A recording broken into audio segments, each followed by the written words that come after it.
základná kniha o meridiánoch pre život človeka, pre žiadne teórie, pre žiadne poznatky, nie je to krmivo pre mňa.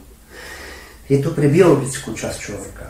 Ako žiť spokojne, šťastne, zdravo, vyrovnanie, takže si o to musíme zaslúžiť. To znamená niečo rozvíjať, niečo formovať.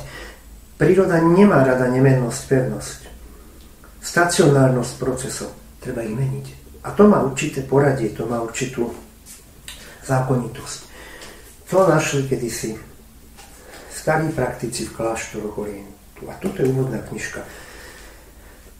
A keď aj niekto nemá rád tú tému, odmieta, nechce, neznáša energetiku a meridiánu, nechce nič mať spoločné, povie, že ho nezaujímajú a odmieta fázový stav.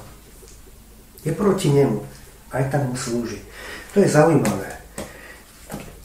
Keď berieme meridián ako stav a fázovú funkčnú verziu človeka, máme 12 verzií seba samého, každý mu slúžime. V hlbokej podobe pred fyziológiou a emóciami je fázový stav a v knižke sa venujem základnej diagnostike fázových stavov, aby sme videli, kde sa nachádzame a slúžime mu. Všetkým, čo robíme, podčiňujeme svojmu fázovému stavu, či chceme, či nechceme, či ho odmietame alebo prijímame. Ale je to neriadenie a často tá jednostrannosť, stacionárnosť, chronické udržanie jednej fázy, napríklad meridiánu slinivky, fázy úlu, aktivity, nám začína vytvárať problémy s klbami, obsadením soli, vznikajú poruchy pohybového aparátu.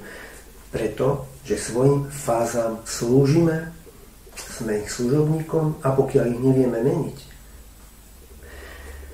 čo nemá rada príroda, zostávame trčať v jednej fáze a to sa už nazýva patológiou.